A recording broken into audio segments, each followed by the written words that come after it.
Advocate Askar, Rajmohan sir പറഞ്ഞ അവസാനം അദ്ദേഹം പരാമർശിച്ച ആ കാര്യത്തിൽ നിന്നാണ് എൻ്റെ ചോദ്യം. അതായത് പാകിസ്ഥാന് വേണ്ടി ചാരപ്രവർത്തനം നടത്തിയ ഒരു സ്ത്രീയെ കേരള ടൂറിസത്തിൻ്റെ പ്രൊമോഷന് വേണ്ടി ആനയിച്ചു കൊണ്ടുവന്നു എന്നൊന്നും ആരും പറയുന്നില്ല. പക്ഷേ ഈ പഹൽഗാം ആക്രമണത്തിന് ശേഷം ജ്യോതി മൽഹോത്രയെ അറസ്റ്റ് ചെയ്ത സമയത്തെങ്കിലും, അല്ലെങ്കിൽ അത് മാറ്റിവെക്കാം, ഇവിടെ ഈ ജ്യോതി മൽഹോത്ര കേരളം സന്ദർശിച്ചിരുന്നു. വിനോദസഞ്ചാരത്തിൻ്റെ പ്രചാരണത്തിനായി ഇവർ കേരളത്തിലേക്ക് വന്നിരുന്നു, കേരള ടൂറിസത്തിൻ്റെ പ്രൊമോഷനായിട്ട് വന്നിരുന്നു എന്ന് മാധ്യമങ്ങൾ വാർത്ത പുറത്തുവിട്ട സമയത്തെങ്കിലും കേരള ടൂറിസം വകുപ്പിലെ ഉത്തരവാദപ്പെട്ട ഉദ്യോഗസ്ഥർക്ക് അല്ലെങ്കിൽ മന്ത്രിക്ക് പറയാമായിരുന്നു, വന്നിരുന്നു, ഞങ്ങൾക്കറിയില്ല, ചാരപ്രവർത്തനം നടത്തുന്ന ഒരു സ്ത്രീയാണ് ഇവർ എന്ന് ഞങ്ങൾക്ക് അറിയില്ല എന്ന് അന്ന് തുറന്ന് പറയാനുള്ള ആർജവം എന്തുകൊണ്ട് കാണിച്ചില്ല? അതല്ലേ ഇപ്പോൾ ടൂറിസം വകുപ്പിനെ സംശയത്തിൻ്റെ നിഴലിൽ നിർത്തുന്നത്? ഇതില് സാമൂഹ്യ മാധ്യമങ്ങളിൽ സ്വാധീനമുള്ള ആളുകളെ സംസ്ഥാന സർക്കാരിന്റെ വിവിധ ഡിപ്പാർട്ട്മെന്റുകളിൽ പലപ്പോഴും സാമൂഹ്യ മാധ്യമ ഇടപെടലുകൾക്ക് വേണ്ടി നിയോഗിക്കാറുണ്ട്. കേരളത്തെ സംബന്ധിച്ചിടത്തോളം അത് 8ഓളം മാനദണ്ഡങ്ങൾ പരിശോധിച്ചതിന് ശേഷം മാത്രമാണ് അത്തരം ആളുകളെ തെരഞ്ഞെടുക്കുക എന്നുള്ളതാണ് സംസ്ഥാന സർക്കാർ തന്നെ പറഞ്ഞിട്ടുള്ളത്.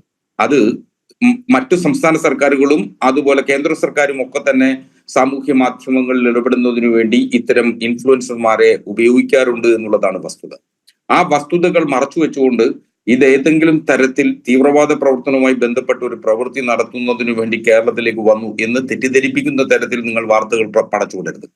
ജ്യോതി മൽഹോത്രയെ സംബന്ധിച്ചിടത്തോളം അവർ അറസ്റ്റ് ചെയ്യപ്പെടുന്നതുവരെ കേരള സർക്കാരിനെ സംബന്ധിച്ചോ കേരള പോലീസിനെ സംബന്ധിച്ചോ അവർ ഏതെങ്കിലും ഒരു കുറ്റാരോപിതയാണ് എന്ന അർത്ഥത്തിലുള്ള ഒരു വിവരവും ലഭിച്ചില്ല. ഈ ഒരു വ്യക്തിയെ സംബന്ധിച്ചിടത്തോളം ഹരിയാന സ്വദേശിയായിട്ടുള്ള സാമൂഹ്യ മാധ്യമ ഇടപെടലുകൾ നടത്തുന്ന വ്യക്തി എന്ന നിലയിൽ സ്വാഭാവികമായും അവരെ സംബന്ധിച്ച് അന്വേഷിക്കേണ്ട ബാധ്യത ഇന്റലിജൻസ് ബ്യൂറോയ്ക്കുണ്ടായിരുന്നു, മിലിറ്ററി ഇന്റലിജൻസിനുണ്ടായിരുന്നു. കേരളത്തെ സംബന്ധിച്ചിടത്തോളം കേരളത്തിന്റെ ഇന്റലിജൻസ് വിഭാഗത്തിന് സ്പെഷ്യൽ ബ്രാഞ്ചിന് ലഭിക്കാൻ കഴിയുന്ന വിവരങ്ങൾ നൽകേണ്ടത് കൂടി ഉത്തരവാദിത്വം കേന്ദ്ര സർക്കാരിനുണ്ടായിരുന്നു.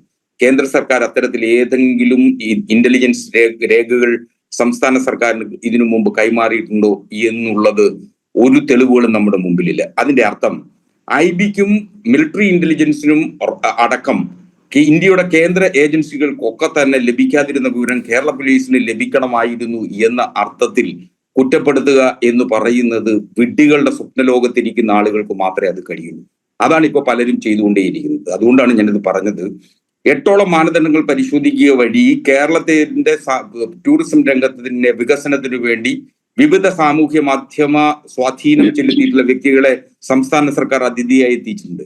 അക്കൂട്ടത്തിൽ ജ്യോതി മൽഹോത്ര എത്തിയിട്ടുണ്ട്. ജ്യോതി മൽഹോത്ര അന്ന് പരിശോധിക്കപ്പെടുമ്പോൾ അന്ന് ഒരു തരത്തിലുമുള്ള ആരോപണ വിധേയമായിരുന്നില്ല. ഇപ്പൊ ഉദാഹരണത്തിന് ഏറ്റവും വലിയ സംഘപരിവാർ വിരുദ്ധനായി നമുക്കറിയാവുന്ന സാമൂഹ്യ മാധ്യമ ഇടപെടലുകൾ നടത്തുന്ന ധ്രുവ് റാത്തിയാണ്. ധ്രുവ് റാത്തിയെ വിളിച്ചുകൊണ്ടുവന്ന് കേരളത്തിൽ ഏതെങ്കിലും ഒരു സാമൂഹ്യ മാധ്യമ ഇടപെടലുകൾ നടത്തിയിരുന്നു ഏതെങ്കിലും ഡിപ്പാർട്ട്മെന്റ് എങ്കിൽ നിങ്ങൾ പറയുന്ന ആക്ഷേപത്തിന് ഏതെങ്കിലും തരത്തിലുള്ള അർത്ഥമുണ്ട് എന്ന് പറയാം. അപ്പോ അങ്ങനെ ഒരു തരത്തിലും കളങ്കിതമോ ആയിട്ടുള്ള ഒരു വിവരവും അവരെ സംബന്ധിച്ച് നാളിതുവരെ ഇല്ല. കേന്ദ്ര സർക്കാരിന്റെ കയ്യിലില്ലായിരുന്നു പഹൽഗാം ഭീകരാക്രമണത്തിന്റെ സമയം വരെ. അതിനുശേഷം മാത്രമാണ് അവരെ അറസ്റ്റ് ചെയ്യുന്നത്. അവരെ സംബന്ധിച്ച് പാകിസ്ഥാനിൽ പോയിട്ടുള്ള വിവരങ്ങളൊക്കെ മനസ്സിലാക്കാൻ കഴിയുന്നത് കേന്ദ്ര ഏജൻസികൾക്കാണല്ലോ. എന്നിട്ട് എന്തുകൊണ്ട് അവരെ സംബന്ധിച്ച് എന്തെങ്കിലും വിവരമുണ്ടായിരുന്നു എങ്കിൽ ഇങ്ങനെ കേരളത്തിലേക്ക് ഒരു വ്യക്തി വരുന്നു, അവർ ടൂറിസം ഡിപ്പാർട്ട്മെന്റിന് വേണ്ടി പ്രവർത്തിക്കുന്നു, അവരെ അത്തരത്തിൽ ഇടപെടലുകൾ നടത്താൻ പാടില്ല എന്ന വിവരം കേന്ദ്ര സർക്കാർ ഷെയർ ചെയ്തില്ല എന്നിടത്താണ്. അപ്പൊ അതിന്റെ അർത്ഥം കേന്ദ്ര സർക്കാരിന് ഇതിനെ സംബന്ധിച്ച് ഒരു വിവരവും ഇല്ലായിരുന്നു. ഇപ്പോ അവരെ അറസ്റ്റ് ചെയ്തു, അവർ റിമാൻഡിൽ കഴിയുന്നു, ജുഡീഷ്യൽ കസ്റ്റഡിയിൽ കഴിയുന്നു. സ്വാഭാവികമായും അവരെടുത്തിട്ടുള്ള നേരത്തെ അവർ സാമൂഹ്യ മാധ്യമങ്ങളിൽ വിക്ഷേപണം ചെയ്തിട്ടുള്ള മുഴുവൻ പോസ്റ്റുകളെ സംബന്ധിച്ചും പരിശോധന വരും. ആ പരിശോധനയുടെ ഭാഗമായി വിവരം ലഭിക്കുന്നു കേരള സർക്കാരിന്റെ ടൂറിസം വകുപ്പിന് വേണ്ടി അവർ കേരളത്തിൽ വന്ന് ഇത്തരം പ്രവൃത്തികൾ കേരളത്തിന്റെ ടൂറിസം പ്രൊമോഷന് വേണ്ടിയിട്ടുള്ള ഇടപെടലുകൾ നടത്തിയിരിക്കുന്നു എന്ന വിവരം നമുക്ക് മുന്നിൽ വരുന്നു. അപ്പോഴാണ് നാം ഇപ്പോൾ പറയുന്നത് അവരേതോ വലിയ ഭീകരപ്രവൃത്തിയാണ്, ആ ഭീകരപ്രവൃത്തി അറിഞ്ഞു വെച്ചുകൊണ്ട് കേരളം ചെയ്തില്ല. ഒന്ന്. രണ്ട്, അവരെ അറസ്റ്റ് ചെയ്ത വേളയിലെങ്കിലും പറയണമായിരുന്നു അവരെ കേരളത്തിന്റെ ടൂറിസം ഡിപ്പാർട്ട്മെന്റ് ഇങ്ങനെ ഒരു പ്രചരണം നടത്തി സതുദ്ദേശത്തോടെ ചെയ്ത കാര്യങ്ങളെ ആ സതുദ്ദേശത്തിന്റെ ആ സതുദ്ദേശത്തോടെ അത് എന്തുകൊണ്ട് പുറത്ത് പറഞ്ഞില്ല? അതാണ് ഞാൻ ചോദിക്കുന്നത്. നിങ്ങൾ എന്തോ ഒളിക്കുന്നു, നിങ്ങൾ എന്തോ മറച്ചു വെക്കുന്നു, അതുകൊണ്ടല്ലേ പുറത്ത് പറയാതിരുന്നത് അഡ്വക്കേറ്റ് അസ്ക? അവരുടെ സോഷ്യൽ മീഡിയ പോസ്റ്റുകളിൽ തന്നെ അതെല്ലാം ഉണ്ടല്ലോ. പിന്നെ എന്തിനാണ് സംസ്ഥാന സർക്കാർ അത് പറയുന്നത്? സംസ്ഥാന സർക്കാരിന്റെ ടൂറിസം ഡിപ്പാർട്ട്മെന്റിന്റെ വെബ്സൈറ്റുകളിലും അതിന്റെ ലിങ്കുകളുണ്ട്. ഇല്ലാത്ത കാര്യമല്ല. അല്ല അങ്ങനെ പറഞ്ഞു ഒഴിയാതെ, അതായത് ഈ സ്ത്രീയെ പഹൽഗാം ആക്രമണത്തിന് ശേഷം അറസ്റ്റ് ചെയ്ത സമയത്ത് അന്ന് മാധ്യമങ്ങളിൽ വാർത്ത വന്നിരുന്നു.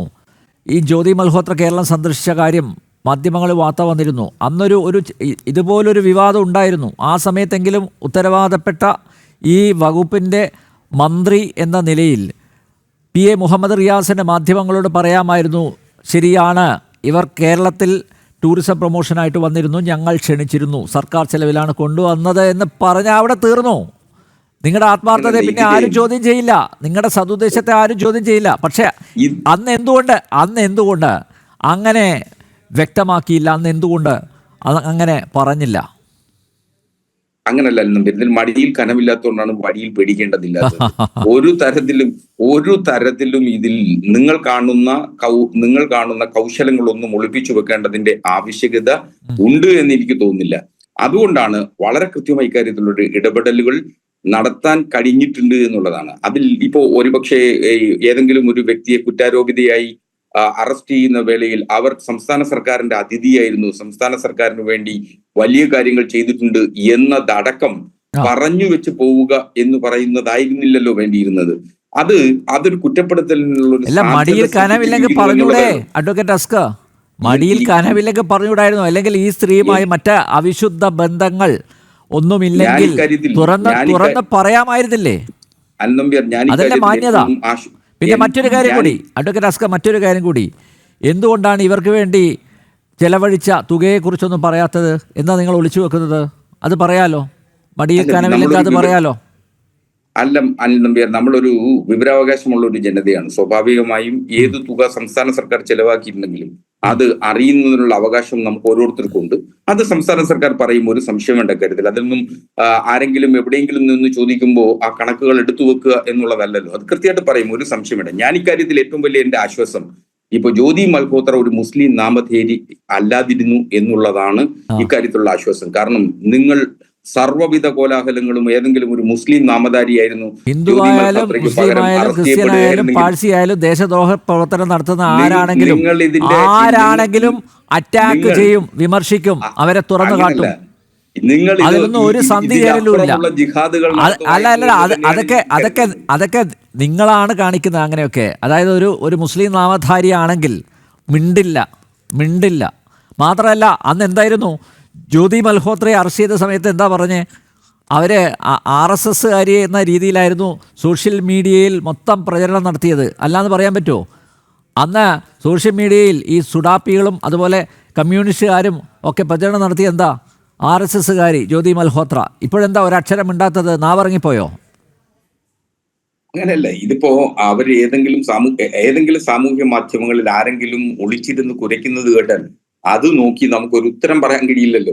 ആരെങ്കിലും പറഞ്ഞു എന്നുള്ളത് കൊണ്ട് അവർ RSSകാരിയോ RSS ആശയത്തിന്റെ അടിസ്ഥാനത്തിൽ ജീവിക്കുന്നവരോ എന്നൊന്നും നമുക്ക് കരുതാനാവില്ല. സൈബർ സഖാക്കന്മാരെ ഇങ്ങനെ അധിക്ഷേപിക്കാതെ കേട്ടോ. അങ്ങനല്ല, ഞാനത് പറയേണ്ടത് തന്നെ പറയും. ഇല്ലാത്തതൊക്കെ വിളിച്ചു പറയുന്നതിൽ അഗ്രഗണ്യന്മാർ അവരാണ്. അപ്പോൾ ഈ അറ്റാക്ക് അവർക്ക് നേരെയാണ്. അല്ല, നിശ്ചയമായും സാമൂഹ്യ മാധ്യമങ്ങളിൽ ഇങ്ങനെ പലയിടത്തും ഒളിഞ്ഞിരുന്ന് ഇത്തരം വിചിത്രവാദങ്ങൾ ഉന്നയിക്കുന്ന ആളുകൾ, മുഖമില്ലാത്ത മനുഷ്യരുടെ വിചിത്രവാദങ്ങളെന്ന് മാത്രമേ ഇക്കാര്യത്തിൽ എന്നെ കാണാൻ കഴിയും. അതുകൊണ്ട് തന്നെയാണ് പറഞ്ഞത്, വസ്തുതാപരമായ ഒരു കാര്യം. ഇപ്പോ ജ്യോതി മൽഹോത്ര കേരള സന്ദർശനവും കേരള സർക്കാരിന്റെ അതിഥിയായി എത്തുകയും അവർ ടൂറിസം വകുപ്പിന് വേണ്ടി സാമൂഹ്യ മാധ്യമ ഇടപെടലുകൾ നടത്തിയിട്ടുണ്ട് എങ്കിൽ, അത് ടൂറിസം വകുപ്പിന് ഏതെങ്കിലും തരത്തിൽ ഗുണകരമായിട്ടുണ്ട് എങ്കിൽ അത് പരിശോധിക്കണം. അതല്ല, അവർ ഏതെങ്കിലും തരത്തിൽ ഉള്ള തീവ്രവാദ പ്രവർത്തനവുമായിട്ട് ബന്ധപ്പെട്ടാണ് കേരളത്തിൽ വന്നിട്ടുള്ളതെങ്കിൽ കേന്ദ്ര സർക്കാരിന് ലഭിക്കാത്ത ഏത് ഇന്റലിജൻസ് വിവരമാണ് സംസ്ഥാന സർക്കാരിന് ലഭിക്കുക? അത് കേന്ദ്ര സർക്കാരിലേ ചെയ്യേണ്ടിയിരുന്നത്. അവർ വരുന്ന സമയത്ത് അവരെ സംബന്ധിച്ചിട്ടുള്ള വിവരങ്ങൾ കേന്ദ്ര സർക്കാർ കൈമാറണമായിരുന്നു. അവർ ഏതെങ്കിലും തരത്തിലുള്ള കുഴപ്പക്കാരിയായിരുന്നു എങ്കിൽ. അപ്പൊ സ്വാഭാവികമായും അതും ഉണ്ടായിട്ടില്ല. അപ്പോ അങ്ങനെ ഇല്ലാത്തിടത്തോളം കാലം തഹാവൂർ ഹുസൈൻ റാണ, മുംബൈ ഭീകരാക്രമണങ്ങളുടെ ബ്രെയിൻ, തലച്ചോറ് ആയിരുന്ന തഹാവൂർ ഹുസൈൻ റാണ കൊച്ചിയിൽ വന്നത് പോലും സംസ്ഥാന സർക്കാരിനില്ല. സംസ്ഥാന സർക്കാരിനും ഇന്റലിജൻസ് സംവിധാനമൊക്കെ ഉണ്ടല്ലോ സാർ. അല്ലെ, ഒരു കേരളത്തെ സംബന്ധിച്ചിടത്തോളം കേരളത്തിന്റെ 4 ചുവരുകൾക്കുള്ളിൽ നടക്കുന്ന കാര്യങ്ങളെ സംസ്ഥാന സർക്കാരിന് പരിമിതിയുണ്ട് കാര്യത്തിൽ. അതുകൊണ്ടാണ് കേന്ദ്ര ഇന്റലിജൻസ് ഏജൻസികൾ കേരളത്തിലടക്കം പ്രവർത്തിച്ചുകൊണ്ട് ഓരോ വ്യക്തികളെയും ഓരോ സംഭവത്തെയും അനുദിനം നിരീക്ഷിച്ചുകൊണ്ടേയിരിക്കുന്നത്. ആ നിരീക്ഷണത്തിന്റെ അടിസ്ഥാനത്തിലാണ് അവർ റിപ്പോർട്ടുകൾ നൽകാറുള്ളത്. ഇപ്പൊ തഹാവൂർ റാണ കൊച്ചിയിൽ വന്ന വിവരം അത് ഇപ്പോഴാണ് നാം അറിയുന്നത്. എന്തുകൊണ്ട് കേരള ഇന്റലിജൻസുകൾ അന്ന് അറിഞ്ഞില്ല?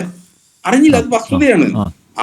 ആ വസ്തുതകളെ നമ്മൾ വസ്തുതകളായി തന്നെ മനസ്സിലാക്കണം.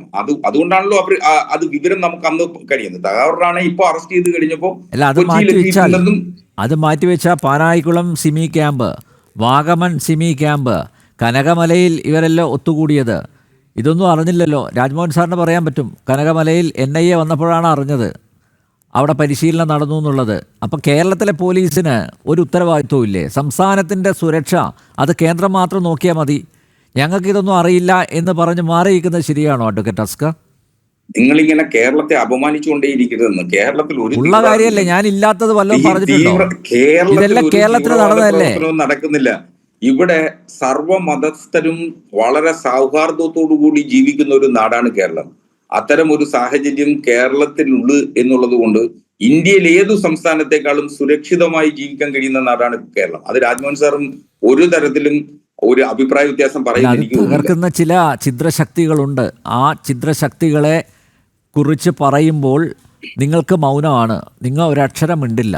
അതല്ല നടന്നുകൊണ്ടിരിക്കുന്നത്. അവിടെയാണ് മതേതരത്വം, മതനിരപേക്ഷത സെലക്റ്റീവ് ആവുന്നത്. അല്ലാന്ന് പറയാൻ പറ്റുമോ അഡ്വക്കേറ്റ് അസ്കറിന്?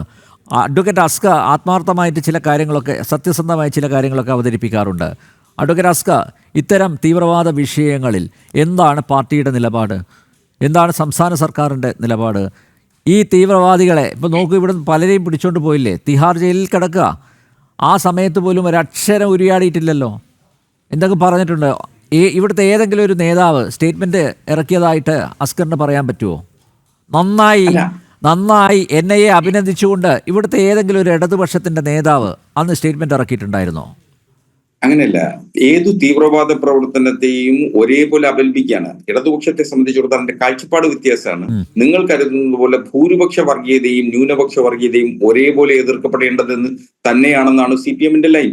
ആ ലൈനിൽ ഒരു മാറ്റവും വന്നിട്ടില്ലെന്നേ. അപ്പോ കടുത്ത ഭാഷയിൽ RSSനെയും സംഘപരിവാറിനെയും വിമർശിക്കുന്നത് കൊണ്ട് അതേ ഭാഷയിൽ തന്നെ ന്യൂനപക്ഷ വർഗീയതയും വിമർശിക്കുന്നുണ്ട്. ആ വിമർശനം നിങ്ങൾ കാണുന്ന തരത്തിലാവുന്നില്ല, ഏകപക്ഷീയമാവുന്നില്ല എന്നിടത്താണ് നിങ്ങൾ. എനിക്ക് വിയോജിപ്പുണ്ട്. RSS എവിടെ നിൽക്കുന്നു? ഈ SDPI എവിടെ നിൽക്കുന്നു? നിങ്ങൾ ഈ രണ്ട് സംഘടനകളെയാണോ താരതമ്യം ചെയ്യുന്നത്? RSS എവിടെ നിൽക്കുന്നു സാർ?